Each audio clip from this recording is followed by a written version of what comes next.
அடுத்த உரை தொடங்கவிருக்கிறது. அடுத்த அமர்வு எழுத்தாளர் திலகவதி அவர்களுக்கானது. அமர்வினை அறிமுகப்படுத்த ரேவதி அவர்களை அழைக்கிறோம்.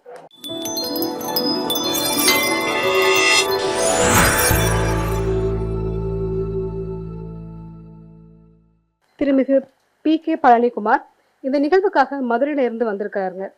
இவர் கட்டுரையாளர், மருத்துவ தொழில் குறித்தும் வணிகம் பற்றியும் இவர் எழுதுவது ஆர்வத்தினை ஏற்படுத்துவதை. ஆனந்த விகடனில் தொழில் வர்த்தகம் குறித்து இவர் எழுதிய தொழில் செய்ய விரும்ப கட்டுரை தொடர் பெரும் வரவேற்பை பெற்றது. வர்த்தக இலக்கியம் குறித்து தமிழுக்கு கொண்டு வந்த எழுதியவர்களில் முக்கியமானவர். சமீபத்தில் இவருடைய புத்தகத்திற்கு அவர் தந்த ஏற்புரையை வச்சுதான் நாங்கள் அந்த நாயகி நிகழ்வுக்கு அவர் பேசுறதுக்கு கூப்பிட்டோம். உங்களை எப்படி நாங்கள் அடையாளப்படுத்தணும்னு கேட்டதுக்கு P.K. பழனிக்குமார் மதுரைன்னு மட்டும் சொல்லுங்கன்னு போதும்னாரு. ஸோ அந்த அளவுக்கு ஊர் பாசம் நிறைஞ்சவர். அவரை பேசுறதுக்காக அழைக்கிறோம். அனைவருக்கும் வணக்கம். இலக்கிய கூட்டங்களில் கலந்து கொண்டு பல வருஷங்கள் ஆயிடுச்சு. கடைசியாக ஒரு 10-12 வருடங்களுக்கு முன்னதாக மதுரையில் எழுத்தாளர் ஆத்மார்த்தி அவர்களுடைய வதனம் இலக்கிய அமைப்பு ஒருங்கிணைத்த எஸ்ராவுக்கான ஒரு நாள் அரங்கு, அதில் ஒரு பார்வையாளராக கலந்து கொண்டிருந்தேன். அதுக்கப்புறம் ஃபுல்லாகவே அப்படியே மாறிடுச்சு. தொழில் செய்ய விரும்பு ஃபங்க்ஷனுக்கு அப்புறம் வந்து நாய்க்கு ஒரு பேச்சாளர் கிடச்சிட்டாங்கன்னு சூடு வச்சாங்க. அவங்க சொல்லும்போது சரி நம்ம கலந்துக்கலாம் அப்படின்னு சொல்கிறேன். நான் நெடுநாள் கழித்து நான் கலந்து கொள்ளக்கூடிய இலக்கிய கூட்டம் நாயகி அமைப்பிற்கு என்னுடைய நன்றியை தெரிவித்துக் கொள்கிறேன். பொதுவாக நான் மார்க்கெட்டிங்கில் நாங்கள் இருக்கிறதுனால ஏப்ரல் டு மார்ச் வந்து ஒரு ஃபினான்ஷியல் இயர் அப்படின்னு சொல்லுவோம். அந்த முதல் 3 குவார்ட்டர் முழு பைத்தியங்களாக இருப்போம். இந்த லாஸ்ட் குவார்ட்டர் ஜனவரி, பிப்ரவரி, மார்ச் இருக்கு இல்லையா, அது வந்து இந்த பொறுப்பில் இருக்கக்கூடிய budget designing, finance designing, representative training, product, புது ப்ராடக்ட் அப்லோடு, இதெல்லாம் யோசிக்கும் போது அரமெண்டல் ஆயிடுவோம். நீங்கள் முழு பைத்தியங்களை ஈஸியாக ஹேண்டில் பண்ணிடலாம், அரைமைத்தியங்களை ஹேண்டில் பண்ண முடியாது. அதனால் இது உங்கள் பிப்ரவரி மாதம் சொல்லும்போது ரிலாக்ஸேஷன் கலந்துக்கலாம், இலக்கிய கூட்டம் தானே, ஒன்றும் பிரச்சனை இல்லைன்னு. இதில் கடைசி இந்த 10 நாளில் இருக்கேன். அப்போ நான் எவ்வளவு அமாவாசை எப்போ தான் முடிஞ்சிருக்குன்றாங்க, எவ்வளோ உச்சத்தில் இருப்பேன்னு தெரிஞ்சுக்கிங்க. நானும் ஒத்துக்கிட்டேன். திலகவதி அவங்க படைப்புகள், இந்த மேட்டுக்குடி படத்தில் கவுண்டமணி நக்மாவும் சொல்லுவாங்க கார்த்திகிட்ட, மாப்பிள்ளை நாளைக்கு பூச்செடி தூக்கணும், பூ சட்டி இலக்கிய கூட்டம் புத்தத்தை பற்றி பேசிடலாம் அப்படின்ட்டு நானும் சரின்னு சொல்லிட்டு ஒரு 3 நாள் 4 நாள் அப்படி விட்டுட்டேன். அடையாப்பா மார்ச் மாதம் தான் நான் பார்த்துக்கலான்னு. கொஞ்ச நாள் கழித்து மார்ச் 1ஆம் தேதி 2ஆம் தேதி பற்றியை பொருத்துவோம் அப்படின்ட்டு முதல்ல நம்ம தான் கேள்விப்பட்டிருக்கோம், அவங்க போலீஸ் ஆஃபீஸர் திலகவதி நிறைய இருக்காங்க அப்படின்னு. தமிழ் விக்கி ஐயா, தமிழ் விக்கி நானும் 2 சொல்கிறேன். ப்ரொஃபைலில் போய் பார்க்குறேன். அவர் இந்த ஆண்டு பிறந்தார், இந்த மாவட்டத்தில் பிறந்தார், இங்கு படித்தார், இந்த பொறுப்பு வகித்தார், இந்த அவார்டு வாங்கினார், இவரால் இந்த பொறுப்பிற்கு இந்த பெருமை, பொறுப்பு மூலமாக இவருக்கு இந்த அவார்டு, இதெல்லாம் கொடுத்துட்டாங்க ஒரு 10 வரி. அதுக்கப்புறம் அவங்க எழுதின அதெல்லாம் பார்த்தா அது ஒரு 40 வரி இருக்கு. ஐயோ, நான் பிஜி கெமிஸ்ட்ரி கூட அப்படி படிக்கலை. நான் இந்த உள்ளம் கொள்ளை போகுதுன்னு ஒரு படம் வரும். பிரபுதேவா ஒரு பொண்ணை லவ் பண்ணுவார் ஒன் சைடில். அந்த பொண்ணு பிரபுதேவா வீட்டுக்கு வந்துட்டு போயிடும். அது உட்காந்து பேசும்போது ஒரு சின்ன குட்டி பில்லோ மடியில் வச்சுக்கிறோம். அவர் போனதுக்கப்புறம் பிரபுதேவா என்ன பண்ணுவார்னா, அதை வச்சுக்கிட்டே எக்ஸசைஸ் பண்ணுவார், அதை வச்சுட்டே ப்ரஷ் பண்ணுவார். இந்த 15 நாள் திலகவதியோட படைப்புகளோடய குடித்தனம் பண்ணியிருக்கேன் நான்.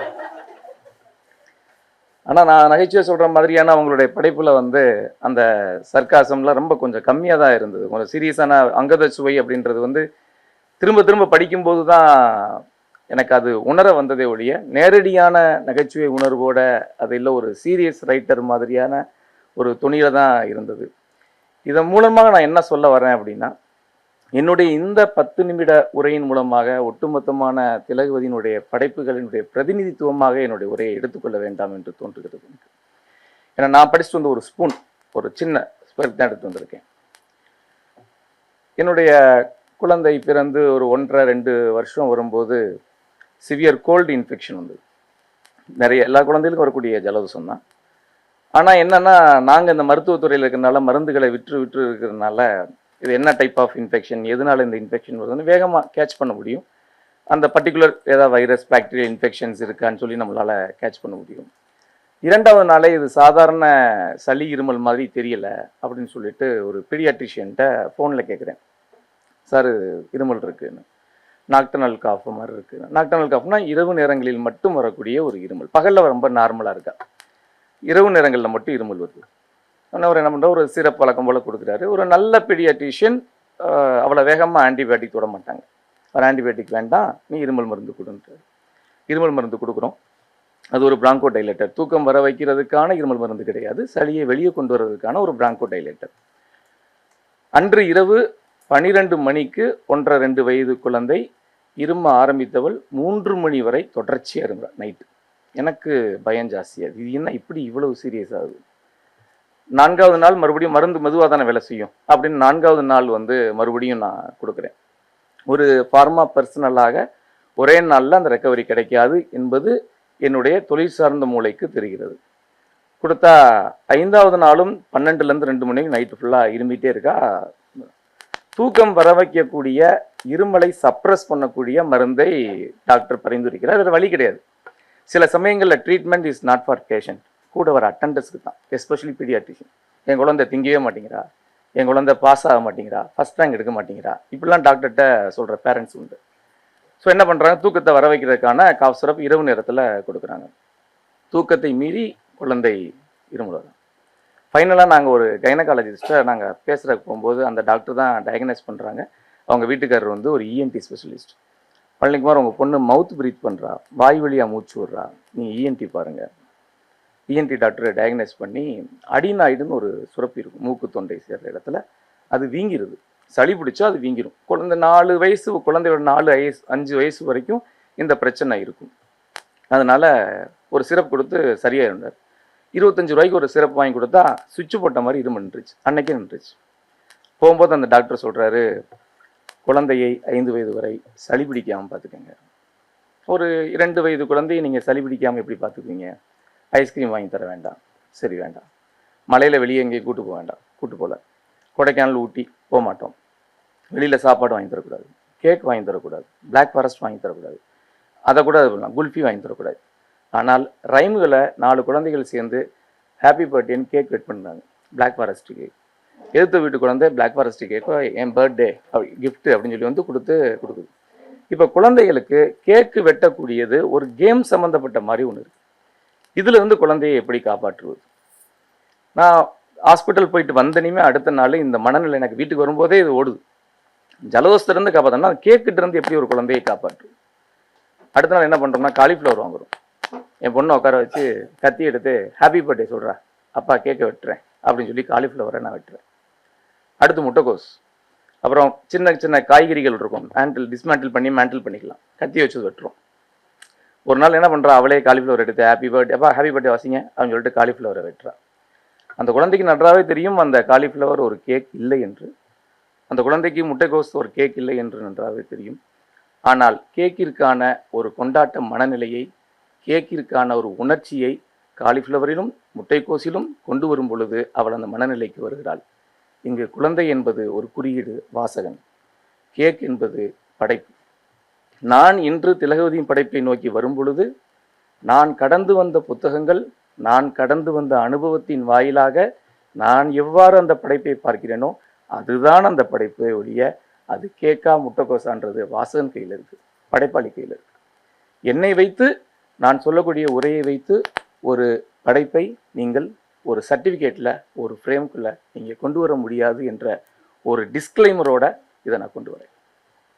பொதுவாக ஒரு புத்தகத்தை படித்து முடித்த பிறகு, ஒரே ஒரு புத்தகத்தை படித்து முடித்த பிறகு அதை நீங்கள் நண்பர் வேல்கண்ணனில் இருக்கார், பின்னணி பாடகி ஹாசினி அவர்களை தங்கையாக தத்தெடுத்து கொண்ட நடிகர் வேல்கண்ணன் இருக்கிறார். இது மாதிரி பெரிய பெரிய இலக்கிய விமர்சகர்களாக இருக்காங்க. ஏர்டெல் சூப்பர் சிங்கர் ஜட்ஜு மாதிரி உட்காந்துருப்பாங்க, சுருதி இங்கே விளைவிச்சு இதைங்க நீ என்ன இதை போய் நல்லா இருக்குன்னு சொல்லிட்டு வர அப்படின்னு நிறைய, நான் ஒரு உதாரணத்துக்காக சொல்கிறேன், நிறைய நண்பர்கள் இருக்கிறார்கள். அந்த மாதிரி ஒரு அளவுகோல் வைத்துக்கொண்டு ஒரு படைப்பை ஒரு ஃப்ரேமுக்குள்ளே நீங்கள் வச்சிங்க அப்படின்னா ஒரு புத்தகம்னா சரி வரும். ஒரு படைப்பாளியினுடைய ஒட்டுமொத்த படைப்புகளையும் இதுவரை எழுதின படைப்புகளையும் வைத்து நம்ம பேசும்போது அதில் நான் இலக்கிய கூட்டம் கலந்து ரொம்ப நாளனால இது எப்படி ப்ரிப்பேர் ஆகணும்னு எனக்கே தெரியல. நானே ப்ரிப்பேர் ஆகிறேன். ஓப்பனிங் ரமேஷ் வைத்தியா சார் வந்தால் கிரிக்கெட்டில் சஞ்சு சாம்சன் மாதிரி அடி ஓப்பனிங் வெளுத்துட்டார். நான் அவட்டே சொன்னேன், ஒரு இலக்கிய கூட்டத்துக்கு இப்படி தான் ப்ரிப்பேர் பண்ணணுமான்றது ஒரு பாலபாடம். இந்த வீடியோ கண்டிப்பாக நிறைய இலக்கிய பேச வர்றவங்களுக்கு ஒரு பாலபாடம் மாதிரி. ஐயோ நான் ஒன்றுமே இல்லையே, நான் அவர்கிட்ட சொன்னேன் நான் பாஸ் ஆயிடுவேன். நான் சார் நீங்கள் டிஸ்டிங்ஷன் வாங்கினது தான் சார் என்னையெல்லாம் பேச விட்டுருக்காங்க ஏன் அப்படின்னாங்க. ஸோ நான் சில அளவுகோல்களை நான் வைத்துக் கொள்கிறேன். ஒட்டுமொத்த படைப்புகளையும் மறுபடியும் படிக்கும் பொழுது எனக்குள்ள சில அளவுகோல் வருது. ஒரு உண்டியல் வச்சுக்கிட்டே வரேன். 5 ரூபா உண்டியல் இதில் போடு, 2 ரூபா உண்டியல் இதில் போடு, 1 ரூபா உண்டியல் இதில் போடுன்னு சொல்லி போட்டு வச்சுக்கிட்டே இருக்கேன். கடைசியில் அதை சேர்த்து எடுக்கும் பொழுது எனக்கு ஒரு சில விசனைகள் கிடைக்கிறது. ஸோ திலகவதியினுடைய படைப்புகளில் எனக்கு பிடித்த மாதிரி எடுக்கணுன்றத ரசனை போக்கில் ஒரு படைப்பை அணுகினால் எப்படி இருக்கும் என்று எனக்கு ஒரு சில அளவுகோல்கள் என்னை பொறுத்தவரையும் நான் வைத்திருக்கிறேன். இதில் ரசனை போக்கு அப்படின்னா அவங்க நிறைய நாவல் 30 நாவல் எழுதியிருக்காங்க, நிறைய சிறுகதைகள் எழுதியிருக்காங்க, கட்டுரை தொகுப்பு வச்சுருக்காங்க, மொழிபெயர்ப்பு நூல் வச்சுருக்காங்க. எல்லாத்துலேயுமே அதோடைய ரசனை போக்கை எடுக்கணும் அப்படின்னா என்ன பேராமீட்டரில் நம்ம எடுக்கணும்னா சர்க்காசம் தான் எடுத்திருக்கேன். எனக்கு ஹியூமர் ரொம்ப பிடிக்கும் அப்படின்றனால ஒரு சர்க்காஸ்டிக்காக என்ன வைக்கணும் அப்படின்னு. ஸோ அதில் ஒரு சொப்பன பூமியில் என்று ஒரு நாவல் இருக்கிறது. அந்த நாவலில் 2வது முதல் பேஜ் அந்த நாவல் ஆரம்பிக்கிற ஃபஸ்ட்டு சீன்லேயே கீழே ஒரு 10வது வரி நீங்கள் பார்த்தீங்கன்னா தெரியும். அந்த 90s பிரிண்டிங் ப்ரெஸ்லாம் எப்படி இருக்கும் தெரியும் இல்லையா? அந்த லெட்டர்ஸ்லாம் போட்டு காலியெல்லாம் போட்டு இது பண்ணிட்டு இருப்பாங்க இல்லையா? மதம் என்பது மாயை அப்படின்னு ஒரு புக்கை பிரிண்ட் பண்ணுறாங்க. மதம் என்பது ஒரு மாயை. அதோடைய ஓனர் வந்து பகுத்தறிவாதி, ஆர்டர் கொடுத்துருக்காரு. விஜயதசமிக்கு புக் வந்துடணும்னு சொல்லியிருக்காருப்பா, அதனால வேகமாக ரெடி பண்ணுங்க அப்படின்றாரு. இது முதல்ல நான் கடந்து போயிட்டேன். 2 ஆகா, இது ஒரு சர்க்காசம். இது மாதிரி சில இடங்களை வந்து அங்கங்கே வச்சிருக்காரு. ஒரு தெருவை வந்து திலகவதி அவர்கள் வந்து வர்ணிக்கிறாங்க. ஒரு சின்ன பஸ் ஸ்டாண்டுக்கு பக்கத்தில் இருக்கக்கூடிய சந்து எப்படி இருக்கும்? குப்பை நிறையா இருக்கும், வண்டி நிறையா இருக்கும், நிறைய பேர் சிறுநீர் கழிச்சு வச்சுருக்காங்க. அதை அப்படியே கடந்து போயிருக்கலாம். அதில் ஒரு சர்க்காசம் சேர்க்குறாங்க. இங்கு சிறுநீர் கழித்தால் கல்லடி விழுந்து சாவாய் அப்படின்னு எழுதி வச்சா கூட சாகுறதுக்கு நிறைய பேர் இருக்காங்க தெருவில் அப்படின்னு ஒரு வரி அவங்க கொடுக்குறாங்க. ஒரு சைனாவில் ஒரு பழமொழி இருப்பதாக இடையில ஒரு இடத்துல கொடுக்குறாங்க. ஒரு புத்தகம் வாங்கக்கூடிய காசில் பெருசாக நீ என்ன கோட்டை கட்டிடுவ அப்படின்னு ஒரு இது இருக்குது. அதை ஒரு புத்தகத்திற்குரிய ஒரு கட்டுரை தொகுப்பில் ஒரு வரி கொடுக்குறாங்க. அப்போ அவங்களுக்குள்ள ஒரு ஹியூமர் சென்ஸ் வந்து மைல்டாக இருந்துக்கிட்டே தான் இருக்குது. ஆனால் 90 காலகட்டத்தில் அதிகமான நகைச்சுவை எழுதுவதற்கான வாய்ப்பு அவர்களுக்கு வழங்கப்படவில்லையா, அல்லது நகைச்சுவை உணர்வை வெளிப்படுத்துவதை காட்டிலும் வேறு ஏதோ ஒன்று அவங்கள அழுத்தமாக கொடுத்துக்கிட்டே இருந்திருக்கு அப்படின்றது அவங்களுடைய தொடர்ச்சியான படைப்புகளை படிக்கும் பொழுது எனக்கு அதில் தெரியுது. அதுக்கப்புறம் எங்கேயாவது பட்டியல் நம்ம இடத்துக்கு போகிறோம், ஷாப்பிங் போகிறோம் அப்படின்னா கையில் ஏதாவது ஒரு லிஸ்ட்டு ஒன்று வச்சுக்குவோம். பொதுவாக நான் போகும்போது லிஸ்ட்டு சொல்லுவாங்க. நம்ம நிறைய ஞாபக சக்தி இருக்குனால ஒய்ஃப் ஏதாவது ஒன்று இதாகுதுன்னு சொல்லுவாங்க. ஞாபகம் வச்சுக்குவேன். கண்டிப்பாக எது முக்கியமான தேவையோ அதை நான் மறந்துட்டு வந்துடுவேன். ஸோ அதனால் நிறைய பேர் லிஸ்ட்டு இல்லாமல் போனோம் அப்படின்னா என்னென்னா பேயோட ஷாப்பிங் போகிறதுக்கு சமம் அது என்று ஒரு வார்த்தையை அவர் சொல்லுகிறார். எதுக்காக பேயோட ஷாப்பிங் போகிறதுக்கு சமம் அப்படின்னு சொல்கிறாருன்னா, பேய் என்ன சொல்லுதோ அதை எல்லாமே வாங்கிட்டு வந்துடுவோம். இது ஒரு சாதாரண கட்டுரை இருந்தாலும் அதுக்கு பின்னாடி எழுதின காலகட்டத்தில் அடுத்தடுத்த தொகுப்பில் என்ன சொல்கிறாங்க அப்படின்னா, நீ ஒரு டிவி வாங்குற, அந்த டிவிக்கு கரண்ட் பில் கட்டணும்ல, அந்த டிவிக்கு இஎம்ஐ கட்டணும்ல, அந்த டிவியை வந்து எப்போ நீ இது எல்லாமே 90s ஒரு மிடில் கிளாஸில் வாங்குறமே டிவி வாங்குறதுக்கு யோசிச்ச ஒரு பீரியட். எங்கள் வீட்டில் டிவி நான் 2nd ஸ்டாண்டர்ட் படிக்கும்போது நாங்கள் டிவி வாங்கினோம், ஒரு பிளாக் அண்ட் ஒயிட் டிவி வாங்கினோம். அப்போ டிவி வாங்குறதுக்கு 1st ஸ்டாண்டர்ட்லேருந்து பேசிக்கிட்டு இருக்கோம் நாங்கள். பக்கத்து வீடு, எழுத்து வீடுன்னு. பின்னாடி வளரும்போது நாங்களாம் சொல்கிறாங்க, எங்கள் அப்பா அம்மாலாம் சொல்கிறாங்க, நீ அங்கே போய் கேபிள் டிவி பார்ப்ப, நீ அங்கே போய் இது பார்ப்ப, அதெல்லாம் போகக்கூடாது. அந்த டிவி வாங்குறதுக்கு 1 வருஷம் இடி இடிச்சு மழை மேகம் வந்துச்சுன்னா டிவி ஆஃப் பண்ணிடுவோம், பிக்சர் டிவி போயிடும். மிக்சி போடக்கூடாது, அப்போ மிக்சி கிடையாது. வீட்டில் 4 வீடு இருக்கக்கூடிய ஒரு காம்பவுண்டு கீழே மோட்டர் போடுவாங்க, நாங்கள் டிவி ஆஃப் பண்ணுவோம். அந்த டிவி வந்து 15 வருஷம் கழித்து ஒரு சின்ன இடி விடுந்ததில் போயிடுச்சு. இப்படி போயிடுச்சே நாங்கள் எங்கள் அப்பா கிட்டத்தட்ட அது டிவி செத்து போய் ஆவியாக எங்களுக்காக வேலை பார்த்துட்டு இருந்துச்சு. அந்த 90s மென்டாலிட்டியில் அவங்க அந்த விஷயத்தை வந்து அங்கே கொண்டு வராங்க. அது சொல்கிறாங்க, நீ டிவியை வாங்குறதுக்கு பக்கத்து வீட்டில் ஒரு டிவி வச்சுருக்காங்க, நீ பொறாமப்படுற, அந்த கொம்புள்ள சாத்தா வந்து உன் வீட்டில் வந்து உட்காந்துடும். அந்த டைமில் ஒனிடா டிவி தான் விளம்பரமாக இருந்தது. அந்த கொம்புள்ள சாத்தான்றதை அவங்க சொல்லிட்டாங்க, ஒனிடான்றதை சொல்லலை. எனக்கு அது ஞாபகம் வருது, இப்போ தான் அந்த விளம்பரம்லாம் வருது. அந்த டைமில் ஒனிடா வந்து கேரியரின் உச்சம், அப்புறம் காணாமல் போயிடுச்சு. ஆமாம், கேரியரோட உச்சம் அந்த டிவி அந்த டைமில், அப்புறம் அது காணாமல் போயிடுச்சு. அது வந்து ஒரு பொறாமப்பட்டு நீ உள்ளே வாங்கி வச்சுக்குவ அப்படின்ற மாதிரி ஒரு மென்டாலிட்டி கொண்டு வராங்க. ஒரு ரசனை போக்கில் அனுபவம் தவிர இன்னொரு ரசனை போக்கில் நான் சொல்லணும் அப்படின்னா, ஆவணப்படுத்துதல். ஒரு பீரியடை, ஒரு ஜென்ரேஷன் பீரியடை ஆவணப்படுத்துதல். நண்பர் ஒரு நிறுவனம் வைத்திருக்கிறார். அதுக்கு பொல்யூஷன் கண்ட்ரோலில் வந்து கன்சென்ட் வாங்கணும். சில நிறுவனங்களுக்கு வந்து நம்ம போய் அனுமதி வாங்கணும். அப்போ நிறைய டாக்குமெண்ட்ஸ் ரெடி பண்ணுறோம். ரெடி பண்ணிட்டு பள்ளிக்கு ஃப்ரீயாக வா போவோம் அப்படின்னு சொல்லி பொல்யூஷன் கண்ட்ரோலுக்கு கூப்பிட்டு போகிறாரு. அந்த ஏஇயை பார்த்து பேசுகிறோம். ஒரு 3-4 டாக்குமெண்ட் ரெடி பண்ண சொல்கிறாங்க. அதில் வந்து லேண்ட் யூஸ் சர்டிஃபிகேட்னு ஒன்று கொடுக்குறாங்க. இப்போ எல்லா கார்பரேஷன்லையுமே இருக்கும். இப்போ என்ன பண்ணுறாங்கன்னா, லேண்ட் யூஸ் சர்டிஃபிகேட்னா முந்தி அங்கங்கன்னு போயிட்டு இருப்போம். இப்போ மதுரை கார்பரேஷனில் சென்னையும் எல்லாருமே இருக்கும். இந்த மாவட்டத்தில், இந்த ஊரில், இந்த வார்டில் எது சர்வே நம்பர் வீடு குடியிருப்பாக இருக்குது, எது வாட்டர் பாடியாக இருக்குது, எது கமர்ஷியல் பிளாட்டாக இருக்குன்னு அவனே ஒரு சர்வே போட்டு வச்சுருக்கான். கவர்மெண்ட்லேயே போட்டு வச்சுருக்காங்க. உடனே பெரிய பெரிய பண்டிலாக இருக்குது. அந்த பண்டிலில் உங்களுடைய வார்டு, உங்கள் தெருவில் அந்த சர்வே நம்பர் இருக்கான்னு செக் பண்ணுங்கன்னு ஏஇ என்கிட்ட ஒரு 5 பண்டில் கொடுத்துட்டு போயிட்டார். முதல் பண்டில் திறந்தேன். மதுரை கார்பரேஷனில் மதுரை பொல்யூஷன் கண்ட்ரோல் ஆஃபீஸில் திறக்கிறேன்.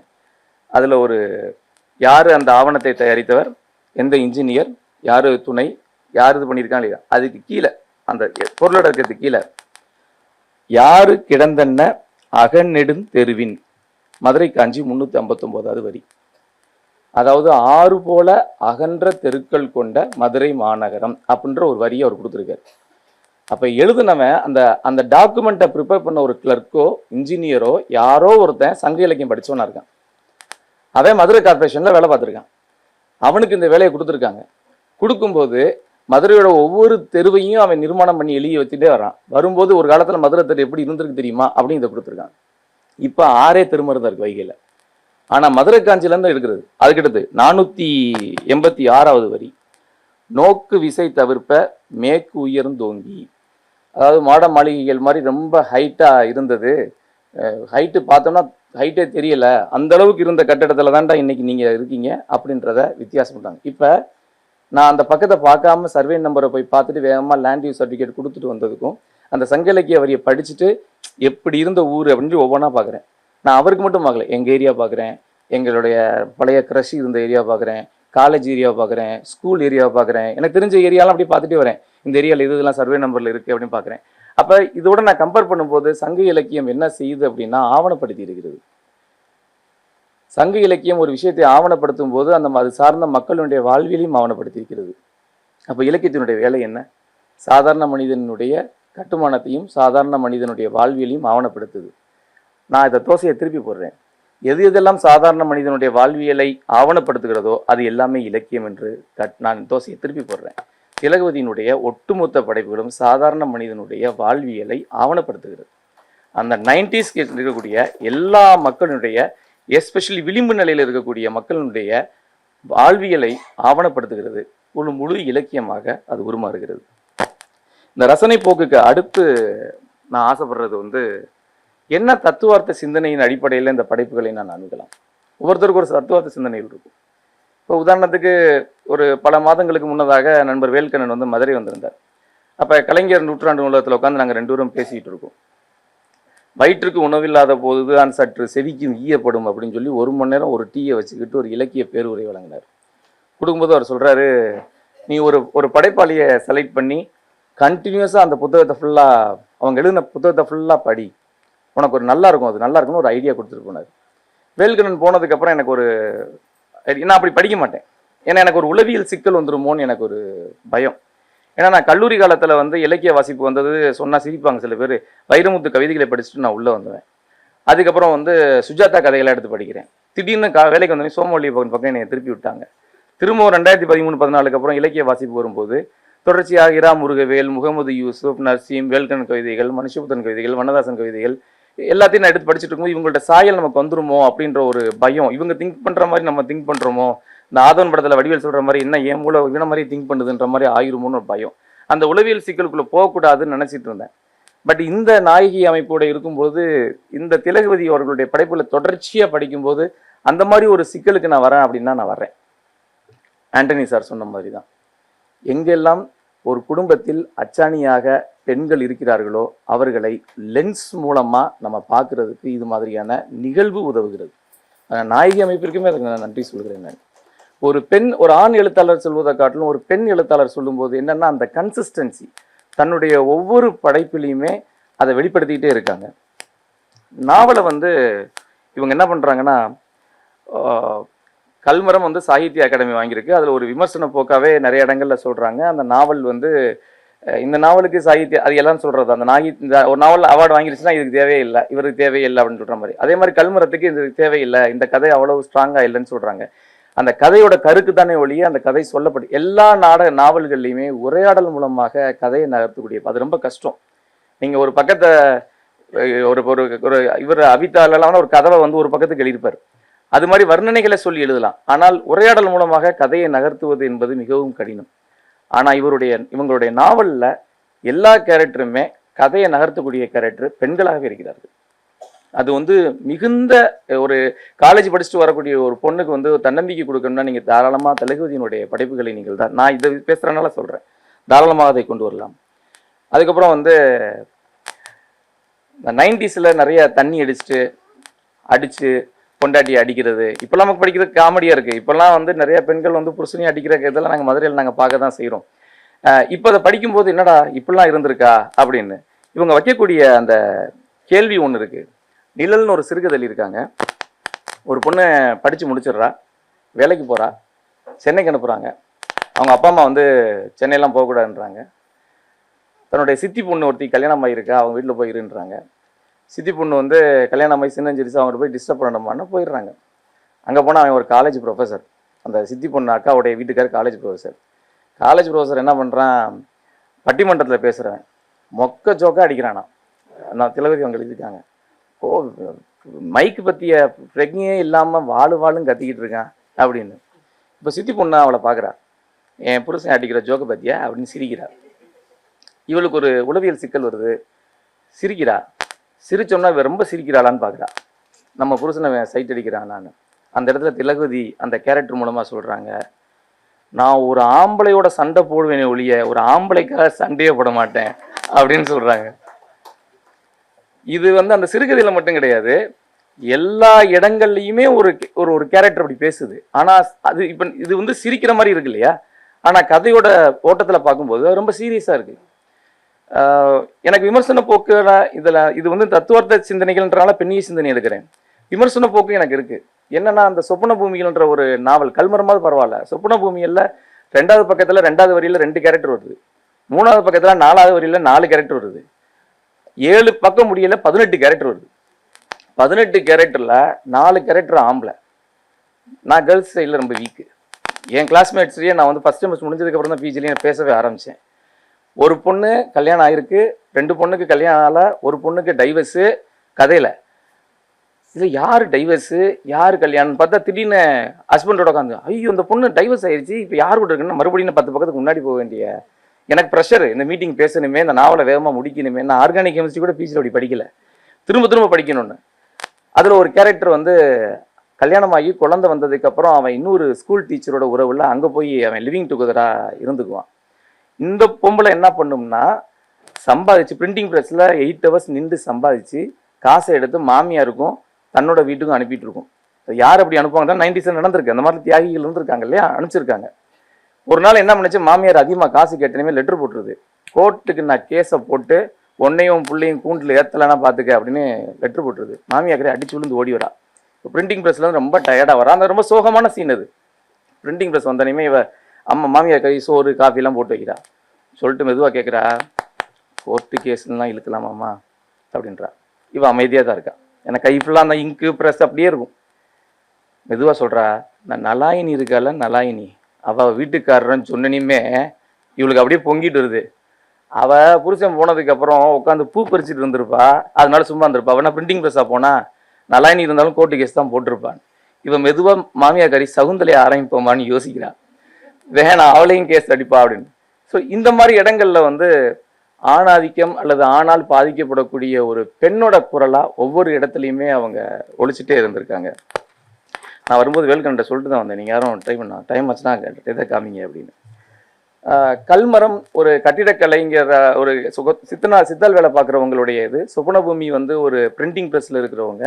இந்த மாதிரி கதைகளில் பார்க்கும்போது எனக்கு சில ஒற்றுமை வருது. என்ன அப்படின்னா, பிரிண்டிங் ப்ரெஸ்ஸில் உட்காந்துக்கிட்டே இருக்கிற மாதிரி ஒரு ஃபீல் எனக்கு. இந்த மாதிரி ஒரு ஃபீல் மெனிஞ்சியமோட கணேசகுமாரன் எழுதுனதும் சரி, மயிலன் ஜி சின்னப்பனுடைய பிரபாகரனின் போஸ்ட்மார்ட்டம் சரி, ஹாஸ்பிட்டலில் உட்காந்துட்டு இருக்கிற மாதிரியே ஒரு ஃபீல் இருக்கும். நீங்கள் பார்த்தீங்கன்னா இப்போ டிஜிட்டல் ஆஃப்செட் பிரிண்ட் வந்தாலும் கூட கையில் வந்து எனக்கு அந்த லெட் பாய்சனிங் வந்து மைய இருக்குது, மண்ணெண்ணெய் போட்டு கலக்கிறேன், தேங்காய் எண்ணெய் போட்டு கழுவி அந்த மையை எடுக்கணும்னு நினைக்கக்கூடிய ஒரு கேரக்டர் அவங்க சொல்லிக்கிட்டே இருக்காங்க. எங்கே போனாலும் அந்த நாவலில் ஒவ்வொரு பக்கத்துலையும் அந்த மையோட வாசனையும் அந்த மையோடைய ஸ்ட்ரெஸ். நானே ஒரு கட்டம் என்னுடைய விரலை நான் பார்த்துக்கிறேன், என்னடா இப்படி சொல்கிறாங்களே அப்படின்னு. வீட்டுக்கு போய் தேங்காய் எண்ணெய் இருக்கா கழுவுறதுக்குன்னா தேங்காய் எண்ணெய் இல்லை அப்படின்னு ஒரு வசனம். அவ்வளோ வறுமை இருந்திருக்கு. இன்னொன்று வந்து என்னன்னா, நீ இனிமேல் லேட்டாக வந்தால் ஒரு நாள் சம்பளத்தை கழிப்பேனும். இப்போ அந்த நிலைமை கிடையாது. இவர் சொன்ன மாதிரி குளோபலைசேஷனுக்கு அப்புறம், 2ஆம் உலகப் போருக்கு அப்புறம், குறிப்பாக இந்த 2000க்கு அப்புறம் வந்து முதலாளிகளுக்கு நல்ல வேலையாள்கள் கிடைக்கலையே ஒழிய முதலாளி திட்டுவாரும் பயந்துக்கிட்டு வந்துடக்கூடிய தொழிலாளிகள் இப்போ சுத்தமாக கிடையாது. அது வந்து அனிதரமாக சொல்லுவேன். ஆனால் அந்த டைமில் அந்த பீரியட் இருந்திருக்கு, முதலாளி திட்டுவாருன்னு வேகமாக போயிருக்காங்க. 9 மணி நேரம் நின்று வேலை பார்க்குறேன், எனக்கு ஒரு ஸ்டூல் கிடையாது அப்படின்னு. இப்பயும் மருத்துவரில் ரிசப்ஷனிஸ்ட் நிற்கும்போது எனக்கு ஹாஸ்பிட்டலில் ட்ரைனிங் கூப்பிட்றாங்க. நான் ட்ரைனிங் கொடுக்கும்போது எனக்கு டாக்டர்ஸ் சொல்லி கொடுக்குறது என்ன அப்படின்னா, பேஷண்ட்ஸுக்கும் சிஸ்டர்ஸுக்கும் நடுவில் இருக்கக்கூடிய மோதல் தவிர்க்கணும், பேஷண்ட்ஸை கனிமா பேசணும், ட்ரைனிங் கொடுங்கன்னு. நான் முதல்ல பண்ணி அதை செய்ய மாட்டேன். உங்களுக்குள்ள பிரச்சனை இல்லை, எனக்கு எழுதி கொடுங்க அப்படின்னு சொல்லி எழுதி வாங்க, பேர் போடாமல் எழுதி கொடுங்க எழுதி வாங்குவேன். எனக்கு தெரிந்து 3 மருத்துவமனைகளில் தொடர்ச்சியாக எனக்கு வருது. என்னென்னா, எங்களுக்கு உட்காரதுக்கு சேர் இல்லை, எனக்கு ரிசப்ஷன் டெஸ்க் வந்து ஹைட்டாக இருக்குது சார், நான் கீழே உட்காந்துறேன், நீ எதுக்கு உட்கார, எந்திரிச்சு நில்லுன்னு டாக்டர் திட்டுறாரு கேமராவில் பார்த்துட்டு, பேஷண்ட்டை வந்து இது பண்ணிட்டு இருக்காருன்னு. 2வது நைட் டியூட்டியில் நான் ஒருத்தி தான் இருக்கேன், ஆக்சிஜன் சிலிண்டர் ஒரு பேஷண்ட் வரான், ஆக்சிஜன் சிலிண்டர் நான் தூக்க முடியல, பேஷண்ட்டோட அட்டெண்டர் வயசானவங்க வந்தாங்கன்னா அவங்களும் தூக்க முடியல, நாங்கள் வந்து உருட்டிட்டு போகிறோம் சார், படுக்க போட்டு உருட்டிட்டு போகிறோம், 3 படி தூக்குறதுக்கு மட்டும் ஒரு ஆள் மட்டும் எனக்கு கொடுங்க சார் ஒரு பொண்ணு என்கிட்ட கேட்குது. இப்பயும் நிறைய சிக்கல்கள் இருந்தாலும் கூட அந்த மீட்டிங் முடிஞ்சதுக்கப்புறம் நான் ஃபீட்பேக் கொடுக்கும்போது மருத்துவர்கள் அதை நிவர்த்தி செய்கிறார்கள். 90லிருந்து 2000 சரி, 2000லிருந்து 2026 சரி, சில பிரச்சனைகள் பெண்களுக்கு இருந்தாலும் கூட பெண்களுக்குரிய பிரச்சனைகளை காது கொடுத்து கேட்பதற்கான சூழ்நிலை உருவாகியிருக்கிறது. காரணம் 90லிருந்தும் 80லிருந்தும் 70லிருந்தும் மாங்குன்னு இந்த மாதிரி எழுத்தாளர்கள் ஈட்டிருந்தது ஒரு காரணமாக கூட இருக்கலாம் என்றுதான் என்னுடைய கருத்து. நிறைவாக, ஒரு எழுத்தாளர் தன்னுடைய அனுபவத்திலிருந்தும் பிரிவோரு அனுபவத்திலும் இருந்து ஒரு பாடத்தை எழுதுகிறார், அதற்கு ஒரு வர்ணத்தை தீட்டுகிறார்.